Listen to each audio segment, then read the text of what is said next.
wabarakatuh.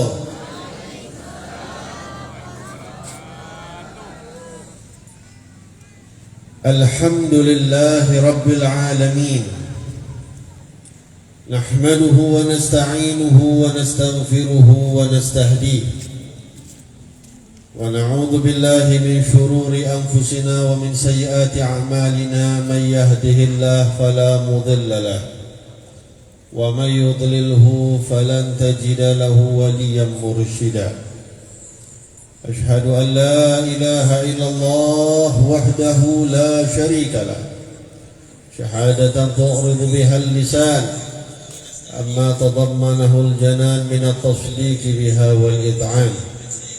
Wa ashhadu anna sayyidana wa nabiyyana Muhammadan abduhu wa rasuluhu as-safiyuhu wa habibuhu wa khaliluhu arsalahu Allahu lil alamin bashiran wa nadhira wa da'iyan ila Allah bi'idhnihi wa sirajan qamaran munira. Allahumma salli wa sallim ala sayyidina wa habibina wa syafi'ina wa qurrati a'yunina Muhammad طب القلوب ودوائها وعافية الأبدان وشفائها ونور الأبصار وضيائها وقوت الأرواح وغذائها وعلى آله وصحبه أجمعين أما بعد. Yang sama kita hormati seluruh para ulama kita, Abu, Abi, Abati, Abia, para tengku, para alim ulama yang sudah banyak tadi disebutkan namanya satu persatu. Begitu juga yang kita hormati Bapak Kepala Camat dan seluruh para umara, baik daripada kepolisian, daripada tentara, TNI dan selain macamnya. Begitu juga orang-orang tua kami, hadirin hadirat yang dirahmati oleh Allah Subhanahu wa taala. Berapa banyak nikmat yang Allah berikan pada perkumpulan kita pada malam hari ini. Pertama, kita berkumpul sebagaimana tadi yang kita dengarkan di malam Jumat yang merupakan Sayyidul Ayyam. Dan kita berkumpul pada malam hari ini, kita kosongkan waktu kita di malam Jumat untuk menjalankan salah satu perintah yang diajarkan oleh Nabi Muhammad sallallahu alaihi wasallam untuk bersolawat kepada Rasulullah sallallahu alaihi wasallam. Saya tidak dalam kapasitas mau meremehkan amalan-amalan yang lain. Mungkin menjadi kebiasaan di masyarakat kita. Kalau malam Jumat biasanya dihiasi dengan membaca surah Yasin. Bagus, tidak ada yang salah. Akan tetapi kalau kita mau lebih jujur, mungkin jarang kita mendapati riwayat-riwayat yang kuat atau yang sahih periwayatannya tentang bagaimana perintah Nabi Muhammad SAW untuk menghidupkan malam Jumat dengan membaca surah Yasin. Walaupun ulama kita tidak menghalang untuk membaca surah Yasin atau surah apapun, baik itu malam Jumat, malam Sabtu, malam Ahad, malam Senin, setiap malam yang namanya membaca ayat dan surah dalam Al-Quran itu bagus. Tapi perlu untuk kita ingat, Nabi kita Nabi Muhammad sallallahu alaihi wasallam itu secara khusus memerintahkan kepada kita dengan sighah fi'il amr. Artinya merupakan perintah daripada Nabi kita Nabi Muhammad sallallahu alaihi wasallam untuk diperbanyak khususnya di malam Jumat. Kata Rasulullah, "Aktsiru min salati alayya fi yaumil gharra wa lailatul azhar." Fi lailatul gharra wa yaumil azhar. Perbanyak salawat kepadaku, kata Nabi Muhammad, di malam Jumat dan di hari Jumat, kata Rasulullah sallallahu alaihi wasallam. Oleh sebab itu, akhina Al-Ustadz Tengku Muhammad Nazar Usman, beliau sebenarnya mengumpulkan kita pada malam hari ini dengan mengajak beberapa ikhwan agar terselenggaranya acara kita pada malam hari ini. Tujuannya adalah untuk kita menghidupkan malam Jumat dengan sholawat kepada Nabi Muhammad SAW. Kemasannya maulid yang tadi disinggung oleh beliau, kenapa kok maulid bukan di bulan maulid? Ini masih bulan Dzulqa'dah. Harusnya orang-orang udah berpikir siap-siap mau pergi haji. Tapi kok kita malah sibuk dengan maulid Nabi. Syekh Abdurrahman bin Ali Ad-Daibai, di dalam maulid beliau, beliau punya kitab maulid namanya Maulid Ad-Daibai, seorang ulama besar, mufti. Syekh Abdurrahman bin Ali Ad-Daibai, beliau pernah mengatakan di dalam salah satu maulidnya syair, walau anna amilna kulla yaumin li Ahmad maulidan qad kana wajib. Kalau kami kerjakan, kalau kita mengerjakan setiap hari pembacaan maulid Nabi Muhammad SAW, maka sepantasnya pembacaan maulid itu adalah hukumnya wajib untuk umat Nabi Muhammad sallallahu alaihi wasallam. Oleh sebab itu hadirin, para ulama kita, mereka berebut-rebut mengarang kitab-kitab maulid yang mana mereka lampiaskan semuanya pujian-pujian mereka untuk Nabi Muhammad sallallahu alaihi wasallam. Maulid yang tadi kita bacakan, yang dikarang oleh Al-Habib Ali bin Muhammad Al-Habsyi, yang dinamai Maulid Simtud Durar, dan semua kitab-kitab maulid diyakini di setiap pembacaan maulid Nabi Muhammad SAW, diyakini bukan hanya 1-2 orang yang pernah merasakannya, banyak sekali ahlul basair, ahlul basirah, orang-orang yang telah dibuka mata hatinya oleh Allah Subhanahu wa taala.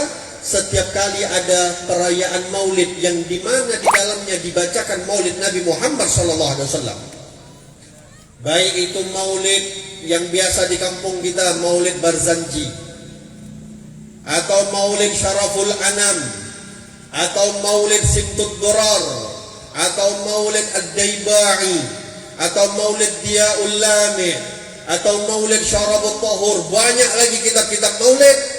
Para ulama menjelaskan bahwasannya di saat mahallul qiyam, sama-sama tadi kita berdiri membacakan ya Nabi salam alaika, ya Rasul salam alaika, mereka bukan 1-2 orang, banyak di antara mereka yang telah dibuka mata hatinya oleh Allah Subhanahu wa taala melihat Nabi Muhammad sallallahu alaihi wa ala alihi wasallam hadir di dalam peringatan-peringatan maulid tersebut. Oleh sebab itu hadirin, kita meyakini kumpulnya kita pada malam hari ini pasti, saya katakan berani, saya katakan pasti dihadiri oleh Rasulullah sallallahu alaihi wasallam. Kalau kita mau cari dalil, atau kalau kita kurang ragu, kurang yakin, masih ragu, ada satu hadis Nabi sallallahu alaihi wasallam pernah bersabda, tidak ada satu orang daripada umatku yang bersolawat kepada Nabi Muhammad sallallahu alaihi wasallam illa raddallahu ruhi, melainkan Allah Subhanahu wa taala mengutus ruhku untuk orang menjawab salam dan solawat kepada orang yang bersolawat kepada Nabi Muhammad sallallahu alaihi wasallam. Namun yang spesial hadirin yang ingin saya sampaikan, semua maulid yang tadi saya sebutkan nama-namanya atau nama-nama yang belum saya sebutkan, itu dihadiri oleh Nabi Muhammad di saat mahallul qiyam, di saat kita berdiri. Namun khusus maulid Simtud Durar yang tadi kita bacakan, yang katanya saya dengar tadi daripada Tengku Nazar Usman, bahwasanya setiap malam Jumat dibacakan maulid Simtud Durar, itu dikatakan mujarrad, bahwasanya ketika pembacaan Maulid Simtud Durab, dari awal sampai akhir pembacaan Maulid Nabi Muhammad SAW hadir di dalam peringatan Maulid tersebut. Oleh sebab itu, bukan kita mau merendahkan majlis-majlis, baik itu majlis fikih, majlis tauhid, majlis tasawuf, majlis tafsir. Saya tidak merendahkan sama sekali. Perlu untuk kita belajar hadir di dalam majlis tauhid yang di dalamnya dipelajari tentang ilmu-ilmu tauhid, supaya kita tahu cara mengesahkan Allah Subhanahu wa taala, supaya akidah kita tidak salah. Terlebih sekarang banyak aliran-aliran yang menyesatkan orang Kristen, orang Nasrani. Mereka punya aliran Trinitas. Ini ada juga penyusup-penyusup dalam agama Islam membawa aliran Trinitas, rububiyah, uluhiyah, asma wa sifat. Tak ada yang diajarkan oleh para ulama-ulama kita yang semisal itu. Majelis fikih perlu, bahkan mungkin bisa kita katakan wajib untuk kita hadiri, untuk kita datangi, supaya kita tahu yang mana yang halal, yang mana yang haram, supaya kita tahu bagaimana ibadah kita sah atau tidak, bagaimana sholat kita, wudhu kita, puasa kita, zakat kita, muamalah kita, munakahah kita sudah betul atau tidak. Wajib kita hadiri. Majelis tasawuf juga penting, agar kita belajar bagaimana membersihkan hati kita, agar kita belajar bagaimana menjadi orang-orang yang berakhlakul karimah. Namun tidak boleh kita menyepelekan majlis sholawat kepada Nabi Muhammad SAW. Tidak boleh kita pernah sekali-kali menyepelekan majlis yang di dalamnya dibacakan maulid Nabi Muhammad SAW. Sering kita mendengar banyak orang-orang suara sumbang mengatakan, ngapain maulid-maulid, solawat-solawat. Yang betul itu baca kitab, yang betul itu kajian ilmu, kajian kitab. Betul, kajian kitab itu penting, kajian ilmu itu penting. Tapi orang berilmu kalau tidak ada landasan cinta kepada Nabi Muhammad SAW, tidak akan berkah ilmunya. Dan di majlis inilah cara salah satu yang paling efektif untuk kita menumbuhkan rasa mahabbah kita kepada baginda Nabi Muhammad SAW. Hadirin, 124.000 sahabat Nabi di saat wafatnya Nabi Muhammad SAW. Saya mau tanya kepada kita semua, berapa orang di antara mereka para sahabat itu yang terkenal sebagai ahli fakih? Fuqahanya berapa orang? Berapa banyak di antara mereka yang terkenal ahli tafsir? Jarang dibahas. Nabi SAW hanya menyebutkan beberapa orang dari kalangan sahabat yang disebut fuqahaul ummah, ahli fikihnya sahabat Nabi Muhammad SAW. Tapi beberapa orang itu hanya segelintir dari 124.000 jumlah sahabat Nabi. Bukan artinya kita mengatakan sahabat gak ngerti fikih. Lah, sumber ilmu kita itu adalah Nabi Muhammad SAW. Sahabat langsung belajar kepada Rasulullah. Mau ilmu apapun, sahabat orang yang paling alim dibandingkan ustadz ulama manapun. Tidak ada satu manusia pun di atas muka bumi ini setelah para anbiya yang lebih afdal dibandingkan para sahabat Nabi Muhammad SAW. Tapi kita tak banyak dengar yang fakih di antara mereka, fuqaha. Gak banyak kita dengar mereka banyak bercerita tentang ilmu-ilmu yang lain. Tapi kalau urusan ilmu cinta sama Nabi Muhammad SAW, semuanya mereka mencintai Nabi Muhammad. Bahkan cintanya mereka melebihi cinta mereka pada anak mereka sendiri, melebihi daripada istri mereka sendiri. melebihi cinta mereka kepada orang tua mereka sendiri, bahkan lebih cinta mereka kepada Nabi Muhammad dibandingkan cinta mereka kepada diri mereka sendiri. Oleh sebab itu hadirin hadirat yang dirahmati oleh Allah Subhanahu wa taala, berapa banyak kita mendapati orang gelarnya profesor, S3, sampai gelar profesor ilmu agama, bukan ilmu dunia, ilmu agama. Akan tetapi karena tidak ada landasan mahabbah kepada Nabi Muhammad SAW, dia merasa seakan-akan ilmunya lebih hebat daripada Nabi Muhammad SAW. Dia merasa seakan-akan dengan gelar-gelar yang dia punya, dia berani meremehkan orang-orang yang bersolawat kepada Rasulullah SAW. Sebutkan satu hadis daripada Nabi Muhammad SAW yang mana seseorang pasti masuk surga karena ilmunya. Coba ada disebutkan oleh Nabi Muhammad atau tidak?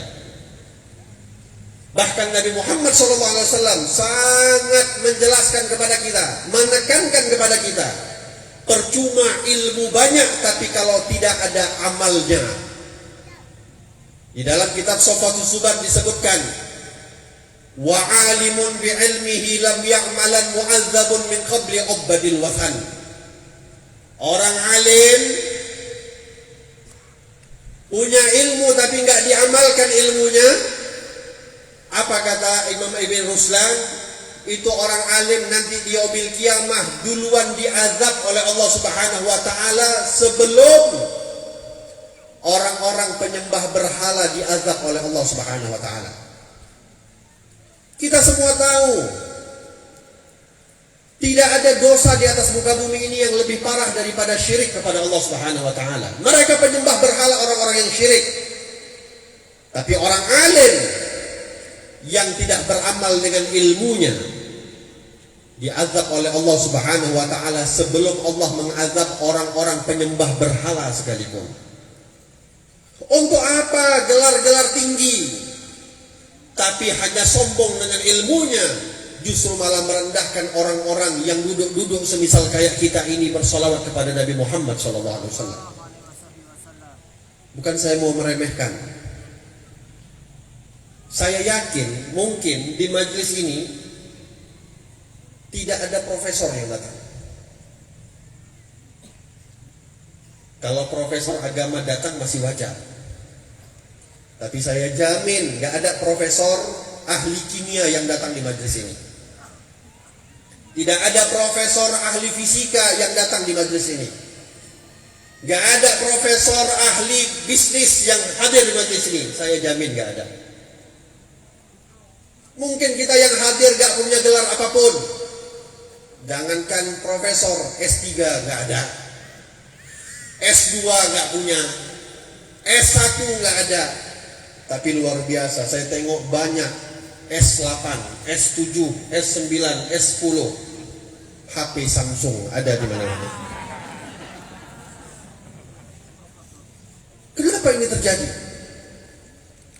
Orang kalau udah ilmunya hebat sedikit, orang kalau ilmunya udah tinggi sedikit, oh seakan-akan gak perlu lagi duduk-duduk di majelis seperti ini.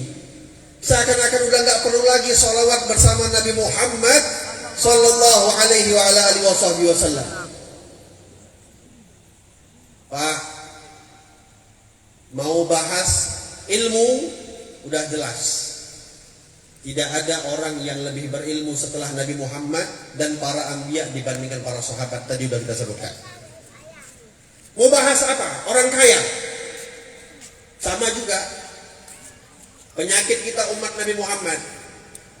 Kalau udah kaya sikit, udah pegang proyek miliar-miliar, udah susah kali mau diajak untuk sholawat sama Nabi Muhammad.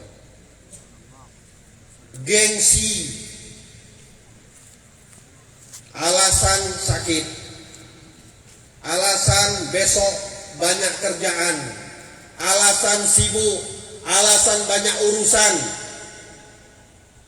Baru sedikit dikasih nikmat oleh Allah Subhanahu wa taala, udah lupa akan hakikat nikmat terbesar yang diberikan oleh Allah Subhanahu wa taala kepada kita semua, yaitu Nabi Muhammad sallallahu alaihi wasallam. Kenapa ini semua terjadi? Tidak orang yang sombong dengan ilmunya, tidak orang yang sombong dengan hartanya. Semuanya mereka tertipu dengan dunia karena hakikatnya mereka jauh daripada Nabi Muhammad sallallahu alaihi wasallam. Tapi bagaimana para sahabat? Enggak yang laki, enggak yang perempuan, enggak yang tua, enggak yang muda, semuanya mereka. Tidak ada satupun di antara mereka yang tidak terkenal, kecuali mereka adalah orang-orang yang paling cinta kepada Nabi Muhammad SAW. Kalau mau bahas kaya, siapa orang yang lebih kaya di antara kita semua dibandingkan Sayyidina Abdurrahman bin Auf? Siapa di antara kita orang yang lebih kaya dibandingkan Sayyidina Utsman bin Affan? Sampai sekarang tuh kekayaannya masih ada di Saudi. Abdurrahman bin Auf setiap hari di dalam riwayat dikatakan menginfakkan hartanya 125.000 dinar. 125.000 di. Ibu tahu satu dinar berapa, Bu? Ini orang Aceh kan paling paham masalah emas-emas. Kalau udah kena hitungan mayam, selesai. Gak usah banyak-banyak kita sebut. Anggap aja 1 dinar 1 gram. Anggap 1 dinar 1 gram. Bu, berapa harga emas sekarang, Bu? Rata kita buat 800.000. Sekarang udah naik. Makanya yang belum kawin nih siap-siap. Apalagi di Aceh. Masya Allah. Saya berani ngomong ini karena saya pun dapat istri orang Aceh. Perjuangannya terasa memang. Kena membelah-belah mayam. Apalagi jalur makin ke barat. Nah. Bu, anggap 1 dinar 1 gram. Kita sama ratakan. Biar gampang 1 juta. Coba kali 125.000 dinar. Kali 1 juta. Afwan, 12.500 dinar kali 1 juta. Kalkulator kita udah gak bisa ngitung lagi. Itu bukan sekali. Setiap hari infaknya Abdurrahman bin Auf 12.000 sampai 12.500 dinar setiap hari untuk jalan fisabilillah. Saya jamin orang paling kaya siapa sekarang paling di dunia? Elon Musk. Mas Elon apa Elon Musk? Siapa yang paling kaya di dunia? Saya jamin gak pernah ada orang yang berani menginfakkan setiap hari sebagaimana infaknya Abdurrahman bin Auf. Tapi apa buktinya?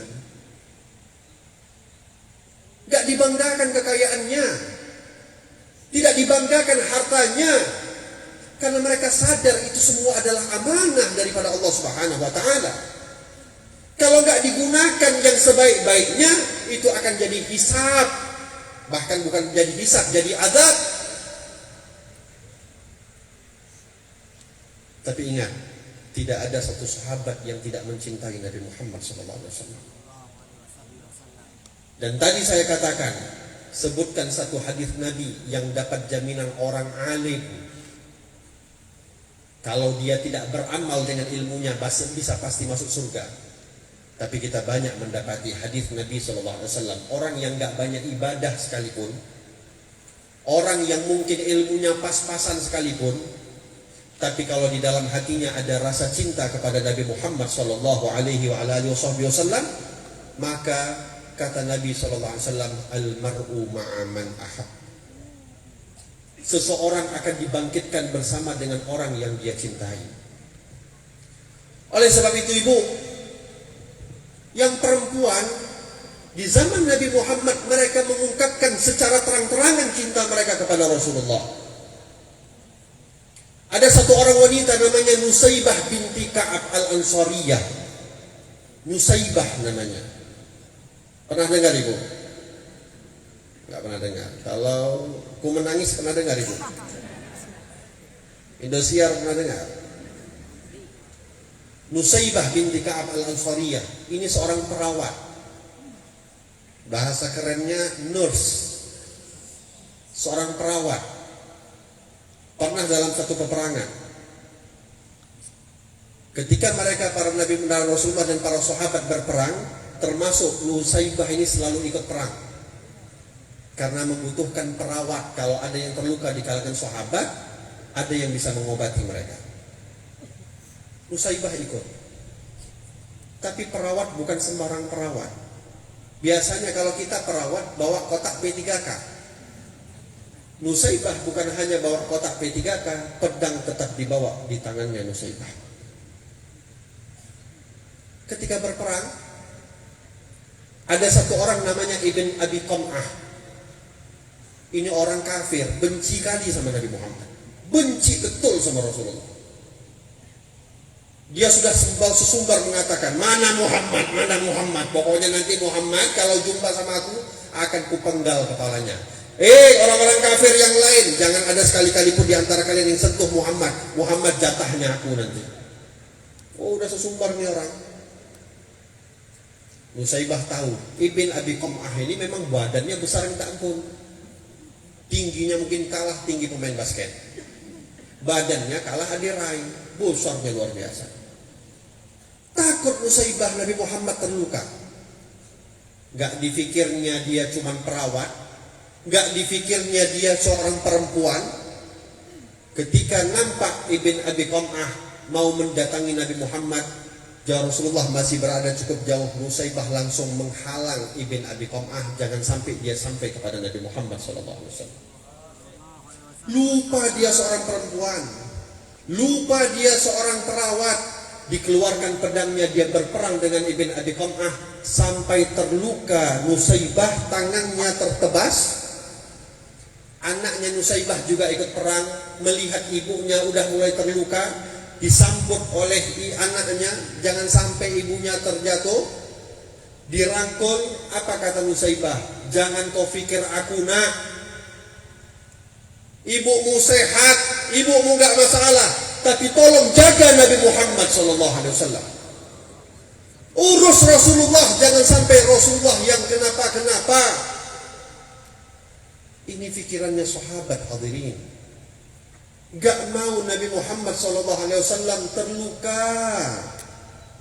Mereka jaga betul Nabi Muhammad SAW. Oleh sebab itu, Sayyidina Umar ibn al-Khattab itu orang yang paling sering kita dengar riwayatnya. Kalau ada sedikit saja orang gak sopan sama Nabi Muhammad, pasti orang yang pertama menawarkan untuk menebas kepala orang yang gak sopan adalah Sayyidina Umar bin Khattab. Ada orang kencing di masjid Nabi, Badui, orang kampung, orang bawah gunung sana. Masuk masjid, dia kencing, buang air kecil. Dipikir sama Sayyidina Umar gak sopan. Dibilang sama Sayyidina Umar, ya Rasulullah, aku tebas saja di kepalanya. Bawahannya tebas-tebas saja nih. Makanya mungkin orang Aceh banyak keturunan Sayyidina Umar, saya rasa. Gampang kali main tebas. Apalagi rencong di pinggang. Ada Suhail bin Amr ketika terjadi Sulhul Hudaybiyah, buat perjanjian sama Nabi Muhammad SAW. Di situ pun dikatakan an Muhammad Rasulillah, daripada Muhammad Rasulullah, kepada Suhail bin Amr. Apa kata Suhail? Enak aja Muhammad Rasulullah. Kalau aku meyakini Muhammad Rasulullah, ngapain aku buat perjanjian? Tulis, hapus Rasulullah. Ganti daripada an Muhammad bin Abdullah. Rasulullah hapus. Gak sopan sama Nabi Muhammad. Sayyidina Umar dengar, ya Rasulullah, ini orang tebas aja kepalanya boleh apa enggak ya Rasulullah? Pokoknya sikit-sikit tebas. Itu selalu kita dengar adalah riwayat yang suka menebas, menawarkan kepada Nabi Muhammad adalah Sayyidina Umar bin Khattab. Tapi hadirin, bukti kecintaan Sayyidina Umar bin Khattab ketika wafatnya Nabi Muhammad SAW, orang yang sangat berani, yang tidak ada takutnya sama siapapun. Kayak mana mau takut? Nabi mengatakan, inna syaitan la yafra' min dhillika ya Umar. Jangankan manusia, setan aja lari daripada bayangannya Sayyidina Umar bin Khattab. Idza salaka Umar fajjan salaka syaitan fajjan akhar. Kalau Sayyidina Umar bin Khattab jalan dalam satu jalan, setan itu akan cari jalan yang lain. Ibarat kata, ini misalnya saya, contoh, saya Sayyidina Umar. Saya jalan ke depan, itu misalnya setan-setan udah nunggu, udah kabur, kocar-kacir kemana-mana. Kalau kita kan kurang lebih kayak gitu juga. Kalau kita yang jalan, setannya kocar-kacir, ngikut dari belakang semuanya. Tapi lihat bagaimana rasa cinta Sayyidina Umar bin Khattab. Ketika wafatnya Nabi Muhammad SAW, orang yang teriak masuk ke dalam masjid mengatakan, barang siapa yang berani mengatakan Muhammad sudah mati, aku tebas lagi kepalanya. Tak bisa dia berpisah dengan kekasihnya, yaitu Rasulullah Sallallahu Alaihi Wasallam. Oleh sebab itu hadirin, kalau kita mau ceritakan banyak sekali bagaimana kisah-kisah pengorbanannya para sahabat Nabi Muhammad. Mereka berjuang betul menjaga Rasulullah. Mereka menjaga Nabi Muhammad jangan sampai Rasulullah tersakiti. Kita sudah nggak bisa lagi menjaga jasad Nabi Muhammad. Kita umat di akhir zaman udah nggak diberikan kesempatan oleh Allah bisa melindungi jasad Rasulullah, sudah nggak ada lagi kesempatan. Jasad Nabi Muhammad sudah terkubur di satu tanah yang paling mulia, bahkan lebih mulia dibandingkan Ka'bah sekalipun. Apa yang perlu kita jaga? Kalau kita tidak bisa menjaga Rasulullah tidak tersakiti jasadnya, kita sebagai umat Nabi Muhammad SAW berupayalah jangan sampai kita menyakiti hati Nabi Muhammad SAW. Jangan pernah kita menganggap sekali-kali Rasulullah itu mati jasadnya, mati ruhnya, seakan-akan beliau sudah tak ada lagi di atas muka bumi ini. Demi Allah kita menjamin Rasulullah hayyun. Hakikatnya Nabi Muhammad masih hidup. Wala tahsabanna alladziina qutilu fi sabilillahi amwata bal ahya walakin la tash'urun bal ahya 'inda rabbihim yurzaqun. Jangan pernah sekali-kali kamu menganggap orang-orang yang mati di jalan Allah fi sabilillah mereka adalah orang yang mati. Hakikatnya mereka adalah orang yang hidup, kata Allah. Hanya saja kamu la tash'urun, kamu yang gak sadar kalau mereka itu hidup. Dalam ayat yang lain Allah mengatakan inda rabbihim yurzakun, Allah masih berikan rezeki di sisi Allah Subhanahu wa taala. Kalaulah orang yang mati fisabilillah dikatakan hidup, apakah mungkin Nabi Muhammad yang paling afdal dibandingkan siapapun masih dianggap kita mati? Dan Rasulullah SAW pernah bersabda, tu'radu alaikum a'malukum, tu'radu alayya a'malukum. Setiap hari Kamis diangkat oleh Allah Subhanahu wa taala amal-amal kalian, dinampakkan oleh Allah kepada Nabi Muhammad SAW. In wajadtu khairan hamidullah. Kalaulah laporan-laporan satu persatu nama kita disebut oleh Allah di telinganya Nabi Muhammad SAW. Ini kita yang kumpul ini, nama kita, nama ayah kita disebut oleh Allah di telinganya Nabi Muhammad. Fulan bin Fulan sedang bersolawat kepada engkau wahai Nabi Muhammad. Fulan bin Fulan sedang dalam keadaan asyik mencintai engkau wahai Nabi Muhammad. Semuanya satu persatu diperdengarkan nama kita oleh Allah kepada Rasulullah SAW. Nabi mengatakan kalau laporan yang sampai itu adalah laporan yang baik, aku bersyukur kepada Allah Subhanahu wa taala. Lalu kata Nabi Muhammad mengatakan wa in wajadtu ghaira dzalik astaghfirullahu lakum. Tapi kalau yang aku dapati selain daripada yang baik, maka aku memohon kepada Allah agar Allah mengampuni dosa-dosa kalian. Hadirin, Ayo kita merenung sesaat. Tidak ada satupun apa yang kita lakukan di atas muka bumi ini kecuali semuanya sampai laporannya kepada Nabi Muhammad SAW. Jangan menganggap seakan-akan kita nggak butuh Rasulullah. Di akhirat, jangankan orang mukmin, jangankan orang muslim, orang kafir nanti akan sibuk mencari Nabi Muhammad SAW. Apalah lagi kita umat-umat Nabi Muhammad, orang yang paling membutuhkan syafaat Rasulullah. Kita mau banggakan apa untuk masuk surga? Sholat. Hebat kali rupanya sholat kita. Taraweh aja 20 rakaat banyak minta diskon jadi 8. Gaya mau masuk surga. 20 minta diskon jadi 8. Zakat, kalau udah kena zakat fitrah, sibuklah yang enggak, yang kaya, enggak, yang miskin, semuanya mau jadi panitia.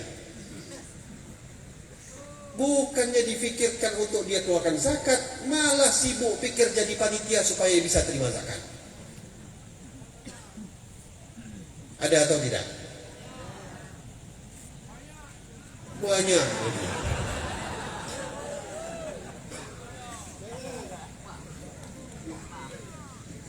Saya nggak tahu di Aceh bagaimana, tapi kalau di Medan, Masya Allah. Oh, Aceh juga banyak rupanya. Kalau di Medan, Pak, nggak yang kaya, nggak yang miskin, semuanya jadi panitia. Enaknya jadi panitia, orang yang miskinnya, yang mustahiknya cuma terima beras, panitia udah dapat beras, dapat uang lagi. Makanya mungkin lebih banyak orang yang jadi panitia dibandingkan mustahik. Kayak gitu model kita mau masuk surga. Mau kita harapkan, oh saya banyak zakat. Puasa, apa hebat kali puasa? Sahabat Nabi perang Badar 17 Ramadan mereka berperang. Di bulan Ramadan mereka berperang. Kita perang PUBG, perang di HP, perang sama bantal, perang sama guling. Gak bisa panas sedikit, AC kalau bisa. Siang-siang bulan puasa, sekencang-kencangnya kita hidupkan. Apa ini yang mau kita banggakan masuk dalam surga? Haji, udahlah pergi sekali-kali, sekali seumur hidup. Niatnya mau pergi haji, sampai sana tengok Suriah, tengok cewek Libanon, tengok cewek Palestina, berubah hajinya. Tawaf mata. Ibadah kayak gini yang mau kita harapkan bisa masuk surga? Nggak ada. Oleh sebab itu, apa yang boleh kita harapkan kalau bukan syafaat Nabi Muhammad SAW? Maka kita udah nggak bisa melindungi Rasulullah secara jasad. Yang kita harapkan jangan sampai laporan-laporan apa yang kita lakukan itu dapat menyakiti hati Rasulullah SAW. Bu, Pak, coba kita introspeksi diri kita. Apakah di rumah kita sudah hidup sunnah Nabi Muhammad? Apakah di dalam kehidupan kita sudah hidup sunnah-sunnah Rasulullah? Kita mengaku umat Rasulullah, tapi gerak-gerik kita semuanya yang kita ikuti adalah musuh-musuhnya Rasulullah. Gak usah kita munafik. Banyak sekali ini kota syariat Islam. Ya kita bilang 100%, mungkin 99% muslimin yang ada di kota ini. Tapi masih banyak kita melihat orang minum dalam keadaan berdiri, pakai tangan kiri, bahkan gak jarang sambil lari-lari, makan berdiri. Tidak ada lagi kehidupan Nabi Muhammad SAW. Oke lah kalau sunnah-sunnah ditinggalkan, Tapi yang paling menyedihkan khususnya di akhir-akhir ini, di zaman-zaman kita ini, dengan terang-terangannya kita berani melakukan maksiat kepada Allah Subhanahu wa ta'ala. Saya nggak tahu, belum update. 2 tahun yang lalu kalau tidak salah, atau setahun yang lalu, saya masih dengar kabar-kabar. Dan Masya Allah, ini mulainya pula di Indonesia dari Aceh pula. Sekarang musibahnya di Medan. Game chip.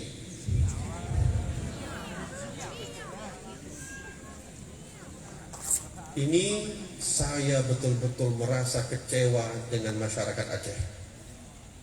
Saya katakan demikian, enggak apa-apa, saya orang Aceh. Saya lahir di Losmawe, Simpang Kandang, Menasahme. Tapi betul berat kecewa saya dengan orang Aceh. Dulu sebelum merebak di kota-kota yang lain game chip ini, saya pernah pergi dakwah ke Jawa, saya dakwah ke Kalimantan, saya dakwah ke Jakarta, saya dakwah ke Batam, kemana-mana tempat. Saya tanya, di sini kenal nggak game chip? Apa itu game chip? Bukan di masjid saya tanya di warung-warung kopi, di kafe-kafe saya tanya, nggak ada yang tahu game chip. Tapi pada masa itu, waktu saya pergi ke Aceh, terang-terangan setiap kafe, tereng, kayak gitulah bunyinya kurang lebih. Nggak pernah main pula. Yang bikin saya kecewa, kok masih banyak orang-orang yang membenarkan seakan-akan itu hanya game saja, seakan-akan itu hanya permainan saja. Mohon maaf, kenapa saya tekankan masalah ini? Kasus sekarang di Medan, ini yang di depan mata saya, di Medan. Demi Allah Ibu, saya seumur hidup sampai hari ini, Pak, belum pernah saya dapetin orang berani pakai sabu dalam masjid, gak pernah. Gak pernah saya dapat. Dah kayak mana bentuk sabu saya pun gak pernah lihat. Tapi ada bom, entah pakai suntik, di masjid mereka pakai sabu, saya gak pernah lihat. Tapi sekarang saya berbicara di Medan karena saya di Medan,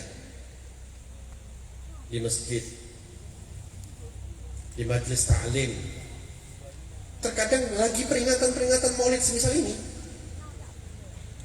kita pikir tunduk pegang tasbih, susu kali, rupanya tunduk sambil tekan-tekan chip di masjid. Oh Habib, itu kan cuma game.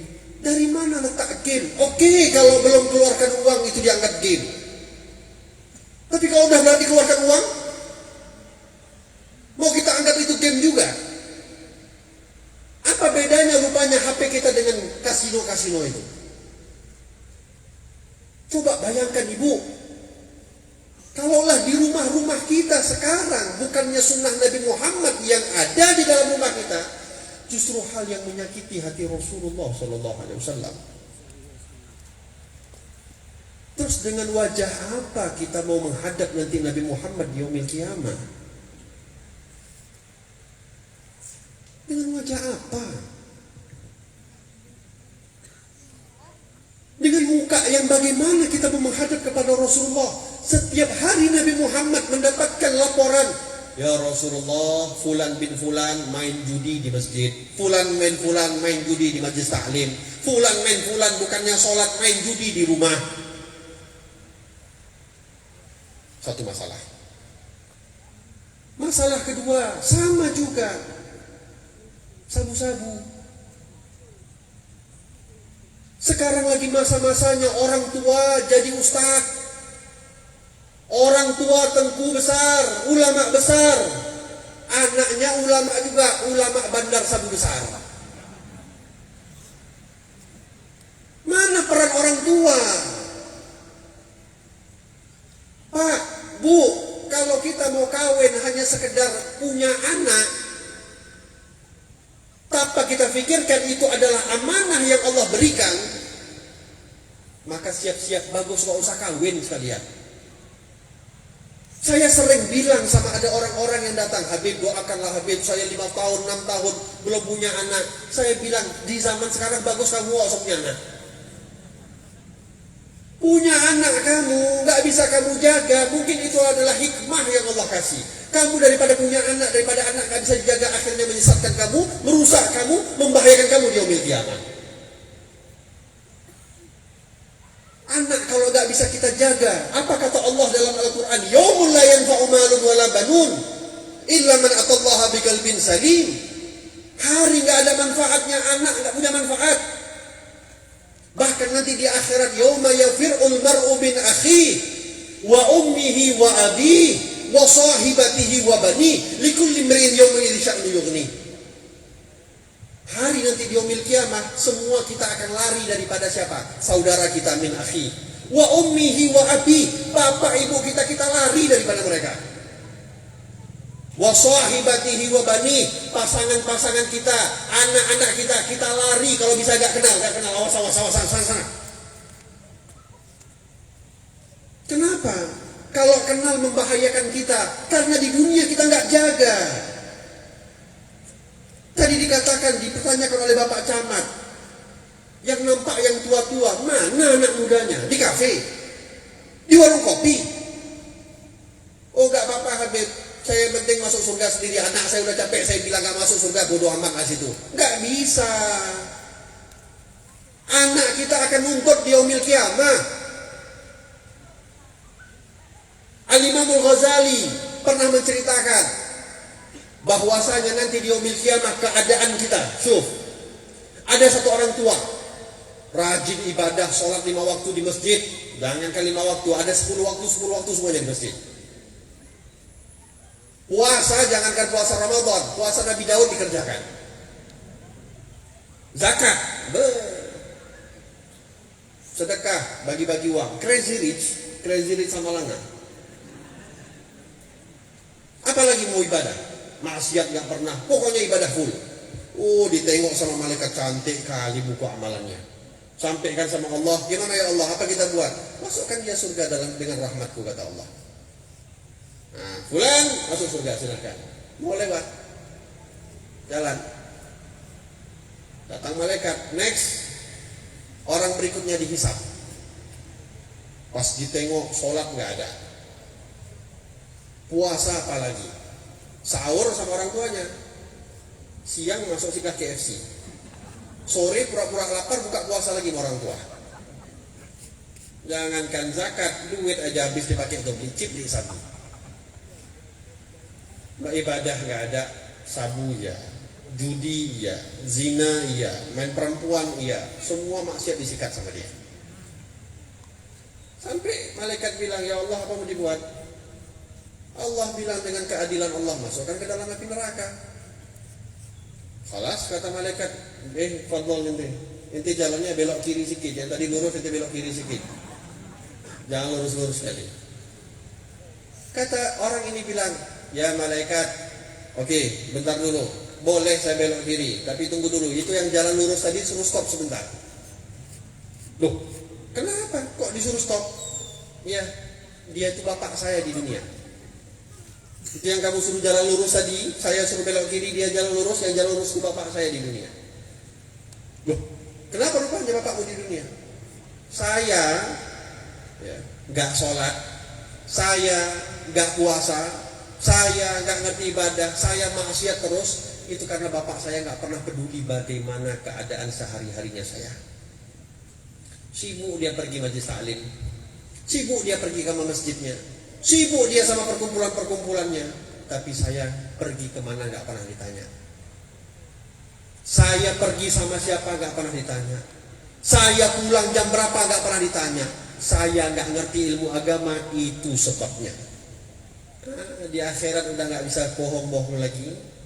Di akhirat udah gak bisa tipu-tipu lagi. Al-yawma nakhtimu ala afwahihim wa tukallimuna aydiyahum wa tukallimuna aydihim wa tashhadu arjuluhum bima kanu yaksibun.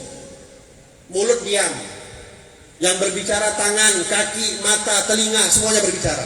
Cuman mulut yang di dunia bisa berbicara, nanti di akhirat diam dibuat sama Allah. Apa yang dilakukan? Ditanya sama malaikat, betul ini anakmu? Betul. Betul apa yang dia bilang? Betul. Oke bos, gak jadi jalan lurus, masuk kiri juga sama anak sekalian. Apa itu yang mau kita lakukan nanti di akhirat? Oleh sebab itu, ayo. Saya tidak lagi di masa-masa hari ini mengajak, ayo kita perbanyak sholat sunnah, ayo kita perbanyak puasa sunnah. Enggak. Afdalut ta'at, kata para ulama, afdalut ta'at. Kalau kita mau melakukan ketaatan pada masa hari ini, tarkul maksiyah, tinggalkan maksiat, itu adalah sebaik-baik taat.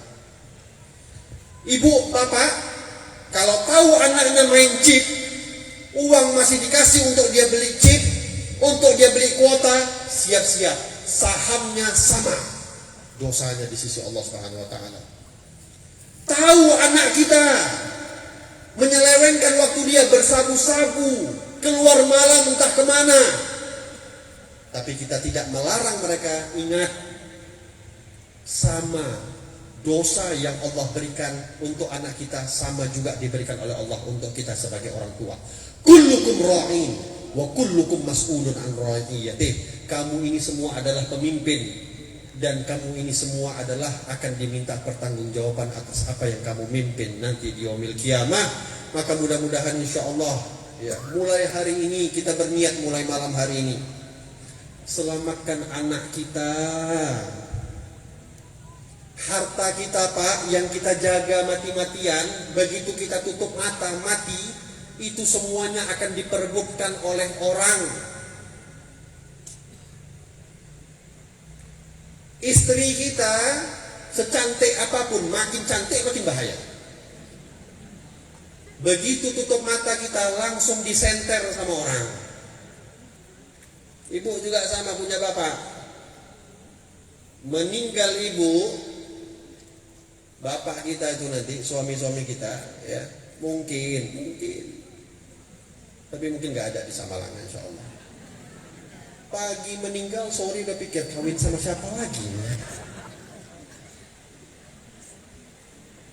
Harta jadi punya orang, pasangan bisa jadi punya orang, rumah diperebutkan sama orang, semua yang kita miliki akan jadi orang. Tapi yang namanya anak nggak akan pernah jadi anak orang.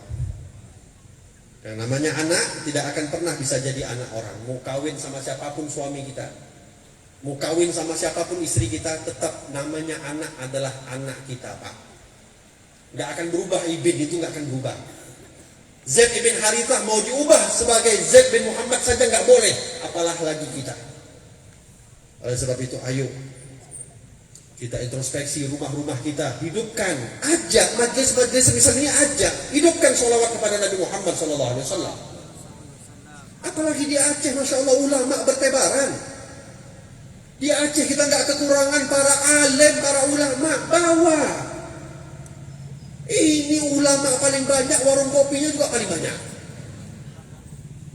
La ilaha illallah. Maka mudah-mudahan insya Allah rumah-rumah kita diberikan hidayah oleh Allah Subhanahu wa ta'ala. Kita semua insya Allah berkat sholawat kepada Nabi Muhammad Sallallahu alaihi wasallam, insya Allah kita semua mendapatkan hidayah dari Allah Subhanahu wa ta'ala. Anak-anak kita dijaga oleh Allah Subhanahu wa ta'ala. Anak-anak kita dilindungi oleh Allah Subhanahu wa ta'ala, dijauhkan daripada segala maksiat, dijauhkan daripada segala hal-hal mungkarat, dijauhkan daripada hal-hal yang dimurkai oleh Allah Subhanahu wa ta'ala. Amin ya rabbal alamin. Amin ya rabbal alamin. Mudah-mudahan insyaallah kampung kita dijaga oleh Allah Subhanahu wa ta'ala, desa kita dijaga oleh Allah Subhanahu wa ta'ala, kota kita dijaga oleh Allah Subhanahu wa ta'ala, menjadi baldatun thayyibatun wa rabbun ghafur. Dengan berkat salawat kepada Nabi Muhammad, mudah-mudahan insya Allah sejahtera sekitar kampung ini, insya Allah. Dengan berkat salawat kepada Nabi Muhammad SAW, mudah-mudahan harapan kita insya Allah akan masuk cahaya-cahaya Rasulullah SAW ke dalam rumah-rumah kita, insya Allah, ke dalam hati-hati kita, insya Allah. Amin, amin ya rabbal alamin. Mudah-mudahan insya Allah tidak keluar kita daripada majlis ini melainkan dosa-dosa kita diampuni oleh Allah Subhanahu wa taala. Dosa-dosa kita diampuni oleh Allah Subhanahu wa taala. Tidak keluar kita daripada tempat ini melainkan semua kesalahan kita telah dimaafkan oleh Allah Subhanahu wa taala. Tidak keluar kita daripada tempat ini melainkan semua hati-hati kita yang kotor telah disucikan, dibersihkan oleh Allah Subhanahu wa taala. Amin ya rabbal alamin. Yang sakit di antara kita mudah-mudahan diberikan kesembuhan oleh Allah Subhanahu wa taala.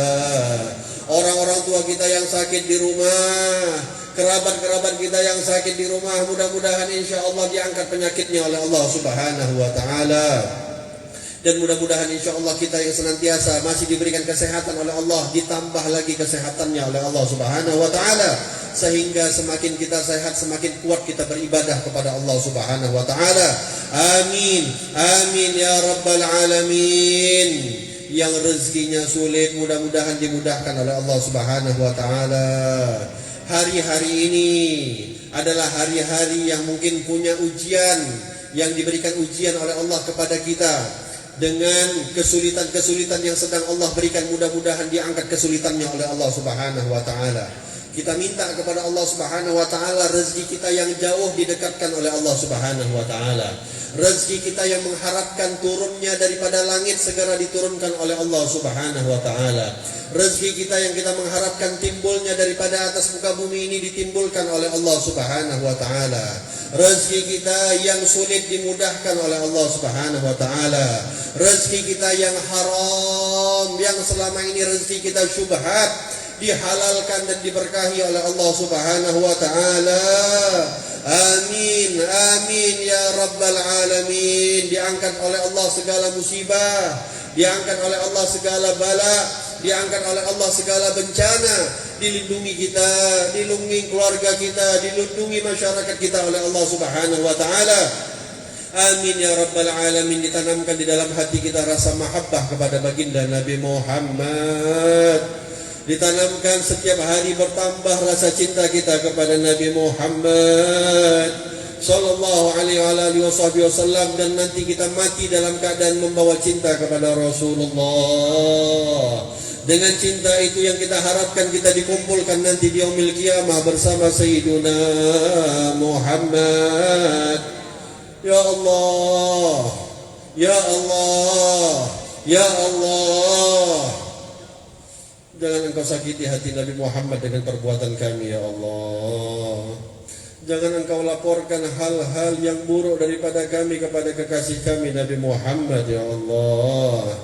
Ya Allah, di akhirat, di padang mahsyar, di mizan, di sirat, di telaga Kautsar, Rasulullah SAW akan menunggu kami. Ya Allah, jumpakan kami dengan Nabi Muhammad SAW. Pertemukan kami nanti di yaumil qiyamah dengan Rasulullah SAW. Jadikanlah kami orang-orang yang berhak mendapatkan syafaatnya Nabi Muhammad SAW. Cinta yang ada di dalam hati kami, ya Allah, walaupun tidak sebesar cintanya para sahabat, ya Allah, akan tetapi hati kami mencintai Nabi Muhammad. Hargailah hati kami, ya Allah. Hargailah cinta yang ada di dalam hati kami ini, ya Allah. Engkau kumpulkan kami bersama baginda Nabi Muhammad SAW. Ya Allah, banyak di antara kami yang belum sekalipun di dalam hidup kami memandang wajah Nabi Muhammad. Muliakan mata kami dapat memandang wajah Rasulullah di dunia sebelum di akhirat. Mudahkan ya Allah, izinkan ya Allah, berikan ya Allah, karuniakan hati kami ya Allah, karuniakan mata kami ya Allah, dapat memandang wajah Nabi Muhammad SAW di dunia sebelum di akhirat, di dunia sebelum di akhirat. Muliakan mata ini ya Allah. walaupun mata ini tak pantas untuk memandang begitu indahnya kekasihmu Nabi Muhammad ya Allah, tapi kepadamu kami berharap, kepadamu kami memohon ya Allah, pantaskanlah mata kami untuk dapat memandang kekasihmu ya Allah. Kami khawatir ya Allah, banyak di antara kami yang tidak pernah memandang kekasihmu di dunia. Kami takut menjadi orang-orang yang telah dikabarkan oleh Nabi Muhammad SAW menjadi orang yang celaka, yang tidak bisa memandang wajah Nabi Muhammad di dunia nanti di yaumil qiyamah. Ya Allah, ya Allah, syarifna bi ru'yati Sayyidina Muhammad.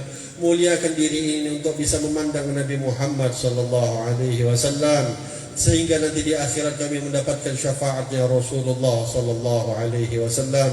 Ya Allah, tanamkanlah dalam hati kami hari demi hari kecintaan kepada baginda Nabi Muhammad SAW.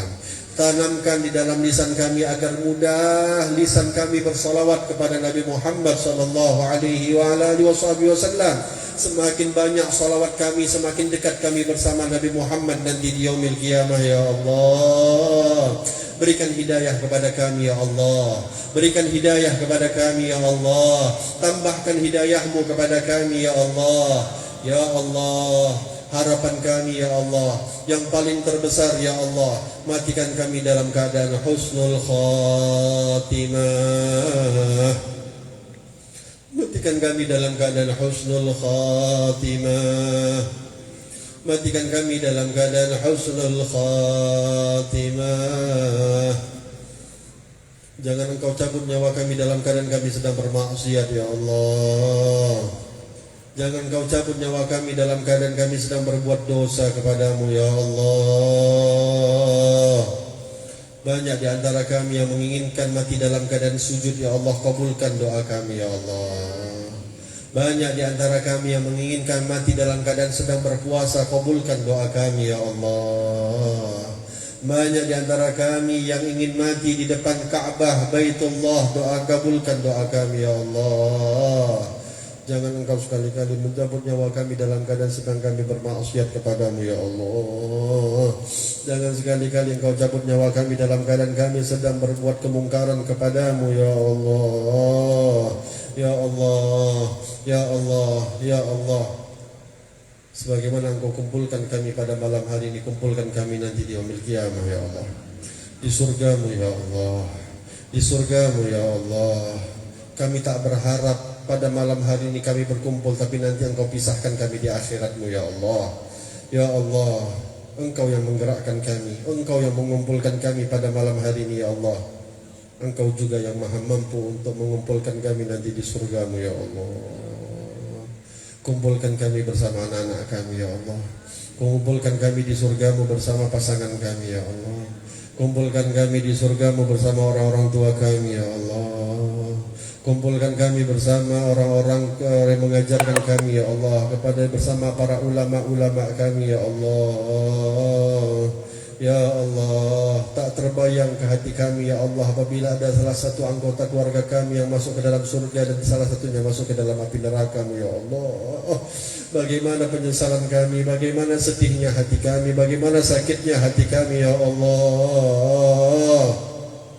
Kami cinta kepada keluarga kami sayang kepada keluarga kami ya Allah. Jangan Kau pisahkan kami bersama mereka di yaumil qiyamah. Kumpulkan kami di surgamu ya Allah bersama baginda Nabi Muhammad sallallahu alaihi wa ala alihi wa sahbihi wasallam. Amin, amin, amin ya rabbal alamin. Ya Allah, Engkau yang maha mengetahui hajat-hajat kami ya Allah. Kami datang pada hari ini bertawassul dengan nama Nabi Muhammad ya Allah. Kami menyebut nama Nabi Muhammad, kami memohon kepadamu ya Allah. Ya Allah, semua hajat kami kabulkan Allah. Semua hajat orang-orang yang hadir pada malam hari ini, semua di antara mereka memiliki hajat kebutuhan mereka masing-masing ya Allah. Hajat dunia mereka Engkau mudahkan ya Allah. Hajat dunia mereka Engkau mudahkan ya Allah. Hajat dunia mereka Engkau mudahkan ya Allah. Hajat akhirat mereka barengi dengan maghfirah-Mu ya Allah. Hajat akhirat mereka barengi dengan ampunan-Mu ya Allah. Jangan ada di antara kami yang tidak Engkau kabulkan hajat mereka ya Allah. Ya Allah, agar senantiasa bertambah iman kami kepadamu ya Allah. Amin, amin, amin ya rabbal alamin. Allahumma ja'al hadha jam'ana jam'al marhuma wa tafarruqana min ba'dihi tafarruqan ma'suma ولا شقي ولا محرومة برحمتك يا أرحم الراحمين. اللهم ارحم أمة سيدنا محمد، اللهم احفظ أمة سيدنا محمد، اللهم انصر أمة سيدنا محمد، اللهم اغفر لأمة سيدنا محمد، اللهم فرج عن أمة سيدنا محمد بحق سيدنا محمد وعلى آل سيدنا محمد. اجعلنا من خيار أمة سيدنا محمد. Ya Allah, jadikanlah kami sebaik-baik umat Nabi Muhammad ya Allah. Jadikanlah kami sebaik-baik umat Nabi Muhammad ya Allah. Ij'alna min khiyari ummati Sayyidina Muhammad. Allahumma barik lana fi auladina, Allahumma barik lana fi auladina, Allahumma barik lana fi auladina wa ahlina wa azwajina wa la tadurruhum wafiqna wa bikum li ta'atika warzuqna birrahum. Allahumma ij'alna min as'adin nas bi ittiba'il habib sallallahu alaihi wasallam. Allahumma ij'alna min as'adin nas bi mahabbatil habib sallallahu alaihi wasallam. اللهم اجعلنا بأسعد الناس بقربة الحبيب صلى الله عليه وعلى آله وصحبه وسلم. يا الله كما جمعتنا في هذه الدنيا اجمعنا مع حبيبك سيدنا محمد، اجمعنا مع حبيبك سيدنا محمد، اجمعنا مع حبيبك سيدنا محمد في جنتك الفردوس يا الله تحت لواء كتب قول لا إله إلا الله محمد رسول الله صلى الله عليه وسلم. Ahyina bila ilaha illallah. Ya Allah, hidupkan kami dengan la ilaha illallah. Amitna bila ilaha illallah. Matikan kami dengan la ilaha illallah. Waghfir liman qala la ilaha illallah. Ampuni dosa-dosa orang yang mengucapkan kalimat la ilaha illallah. Wahsyurna fi zumrati man qala la ilaha illallah. Bangkitkan kami dengan orang-orang yang telah berhasil mati dengan kalimat la ilaha illallah. Amin, amin ya rabbal alamin. Rabbana zalamna anfusana wa illam taghfir lana wa tarhamna lanakunanna minal khasirin. ربنا لا تزغ قلوبنا بعد إذ هديتنا وهب لنا من لدنك رحمة إنك أنت الوهاب. ربنا آتنا في الدنيا حسنة وفي الآخرة حسنة وقنا عذاب النار. ربنا تقبل منا إنك أنت السميع العليم وتب علينا إنك أنت التواب الرحيم. Ya Allah, jagalah ulama-ulama kami ya Allah. Jagalah ulama-ulama kami ya Allah. Panjangkan umur ulama-ulama kami ya Allah. Mudahkanlah ulama-ulama kami urusan dunia akhirat mereka ya Allah. Berikanlah kekuatan kepada mereka, berikankan istiqomahan kepada mereka agar senantiasa mereka dapat membimbing kami ya Allah. Amin ya rabbal alamin. Amin ya rabbal alamin. Wa sallallahu ala sayyidina Muhammadin wa ala alihi washabbihi wasallam. Walhamdulillahi rabbil alamin. Saya mohon maaf sebesar-besarnya. Waktu sudah jam 12, walaupun tadi Tengku Nazar Usman bilang Habib gak usah tengok-tengok waktu sampai jam berapapun gak apa-apa. Tengku, saya yang perlu tengok waktu, saya pulang lagi ke Medan soalnya setelah ini. Ya, jadi saya mohon maaf kalau udah waktu terlambat karena kita jarang-jarang berjumpa. Mudah-mudahan insya Allah bukan menjadi perjumpaan yang terakhir. Amin ya rabbal alamin. Wassalamualaikum warahmatullahi wabarakatuh.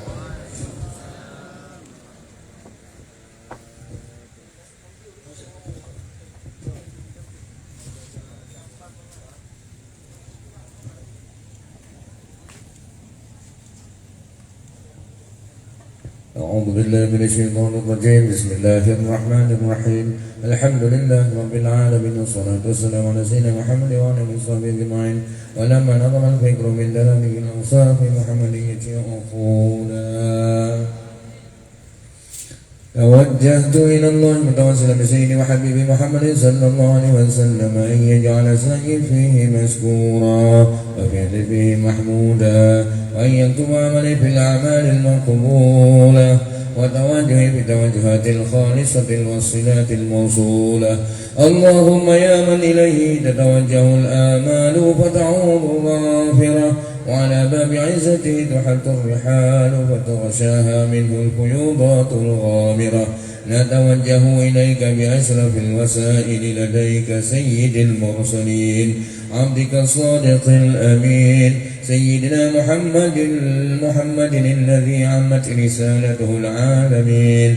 أن تصلي وتسلم على تلك الذات الكاملة مستودع أمانتك وحفيظ سرك وحامل راية دعوتك الشاملة الأب الأكبر المحبوب لك والمخصص بالشرف الأفخر في كل موطن من مواطن القرب ومظهر قاسم إمدادك في عبادك يا الله وساق كؤوس إرشادك لأهل ودادك يا الله سيد المرسل سيد الكونين وأشرف الثقلين العبد المحبوب الخالص المخصوص منك بأجل الخصائص اللهم صل وسلم عليه وعلى آله وأصحابه وأهل حضرة اقترابه من أحبابه اللهم إنا نقدم إليك جاه هذا النبي الكريم ونتوسل إليك بشرف مقامه العظيم أن تلاحظنا في حركاتنا وسكناتنا بعين عنايتك وأن تحفظنا في جميع أطوارنا وتقلباتنا بجميل رعايتك وحسين وقايتك وأن تبلغنا من شرف القرب إليك وإلى هذا الحبيب غاية آمالنا وتتقبل منا ما تحركنا فيه من نياتنا وأعمالنا وتجعلنا في حضرة هذا الحبيب من الحاضرين وفي طرائق اتباعه من السالكين ولحقك وحقه من المؤدين ولعهدك من الحافظين اللهم إن لنا أطماعا في رحمتك الخاصة فلا تحرمنا وظنونا جميلة هي وسيلتنا إليك فلا تخيبنا يا الله آمنا بك وبرسولك وما جاء به من الدين وتوجهنا به إليك المستشفعين أن تقابل المذنب منا بالغفران والمسيء بالإحسان والسائل بما سأل والمؤمن بما أمل وأن تجعلنا ممن نصر هذا الحبيب ووازره ووالاه وظاهره وعم ببركة وشريف وجهته أولادنا ووالدينا وأهل قطرنا ووادينا